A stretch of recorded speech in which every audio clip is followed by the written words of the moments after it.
నా వీక్షకులందరికీ శుభోదయం. ఇది డాక్టర్ పురు ధావన్ మరియు నేను కిడ్నీ వ్యాధికి సంబంధించిన మరో ఆసక్తికరమైన అంశంతో తిరిగి వచ్చాను. ఈరోజు నేను మీ అందరితో ఖచ్చితంగా పాలిసిస్టిక్ కిడ్నీ వ్యాధి అంటే ఏమిటి, దీనితో కి సంబంధించిన అన్ని సంకేతాలు మరియు లక్షణాలను మరియు దానిని నెమ్మదించే చిట్కాలను కూడా వివరిస్తాను. పాలిసిస్టిక్ కిడ్నీ డిసీజ్ (పీకేడీ) అనేది ఒక వంశపారంపర్య వ్యాధి. దీని వలన రోగి యొక్క మూత్రపిండాలు అనేక తిత్తులు ఏర్పడతాయి. ప్రగతిశీల వ్యాధి కావడంతో మూత్రపిండాలు మరియు తిత్తులు కాలక్రమేణా పెరుగుతాయి. ఇది రక్త వడపోత సామర్థ్యాన్ని క్రమంగా కోల్పోతుంది. తిత్తులు ఏర్పడటంతో మూత్రపిండాల పరిమాణం కాలక్రమేణా పెరుగుతుంది. 20 సెంటీమీటర్లు వరకు కొలిచే పాలిసిస్టిక్ కిడ్నీతో పోలిస్తే సాధారణ కిడ్నీ పరిమాణం దాదాపు 10 సెంటీమీటర్లు ఉంటుంది.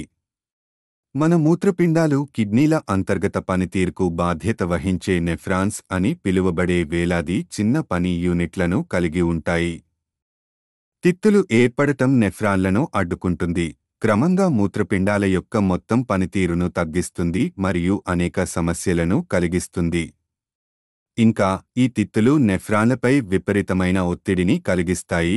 అవి నెమ్మదిగా పనిచేయడానికి బలవంతం చేస్తాయి. ఫలితంగా క్రియేటినిన్ మరియు యూరియా అధిక స్థాయిలో ఉంటాయి.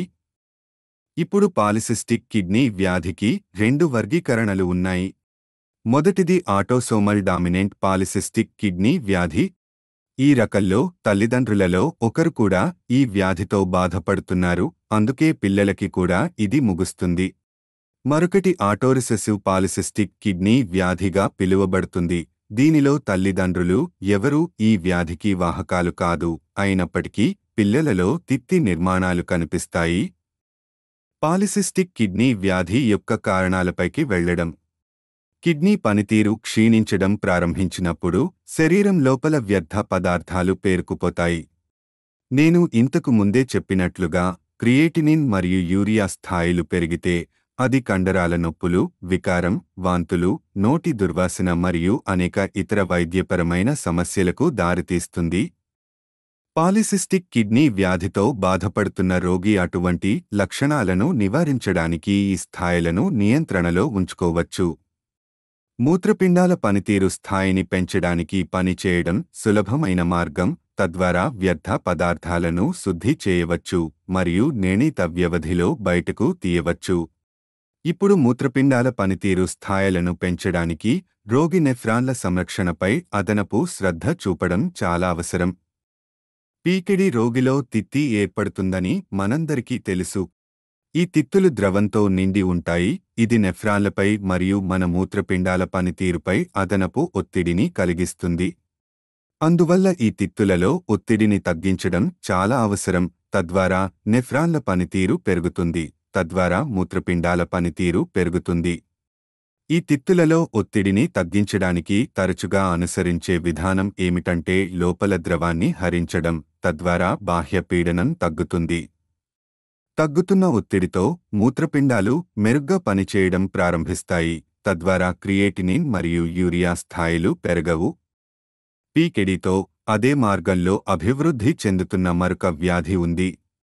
సాధారణ కార్టికల్ వ్యాధి అని పిలుస్తారు. ఈ రకంలో పాలిసిస్టిక్ కిడ్నీతో పోలిస్తే మూత్రపిండము వెలుపల మాత్రమే తిత్తి ఏర్పడుతుంది.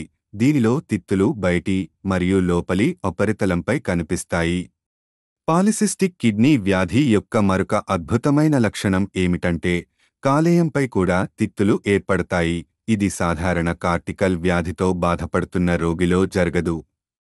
అలాగే సాధారణ కార్టికల్ వ్యాధితో తిత్తులు మూత్రపిండాల నిర్మాణాన్ని అడ్డుకోలేవు.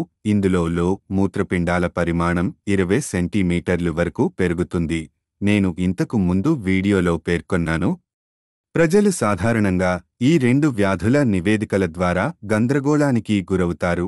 పైన పేర్కొన్న తేడాలతో నిపుణుడు దానిని సరిగ్గా నిర్ధారించడం నిజంగా సులభం. మీకు పీకేడీ ఉన్నట్లయితే 2 మూత్రపిండాలు ప్రభావితమవుతాయి. అయినప్పటికీ ఒక కిడ్నీకి ముందు మరొకదానికి తిత్తులు ఏర్పడవచ్చు. తిత్తులు క్రమంగా విస్తరిస్తాయి, మీ మూత్రపిండాలను పెద్దవిగా చేస్తాయి మరియు ఆరోగ్యకరమైన మూత్రపిండ కణజాలాన్ని తగ్గిస్తాయి. ఇది మీ మూత్రపిండాలు సరిగ్గా పనిచేయడం కష్టతరం చేస్తుంది. పీకే ఫలితంగా కొంతమంది రోగులు అధిక రక్తపోటు మరియు చివరి దశ మూత్రపిండ వ్యాధిని పొందుతారు. పీకే పురుషులు మరియు మహిళలు ఇద్దరినీ సమానంగా ప్రభావితం చేస్తుంది మరియు పీకేడీ రకాన్ని బట్టి ఏ వయసులోనైనా తిత్తులు కనిపిస్తాయి. కాబట్టి పాలిసిస్టిక్ కిడ్నీ వ్యాధిగ్రస్తులందరూ కిడ్నీలు సమర్థవంతంగా పనిచేసి ఆరోగ్యంగా జీవించడం ఎలాగో అర్థం చేసుకోవాలి.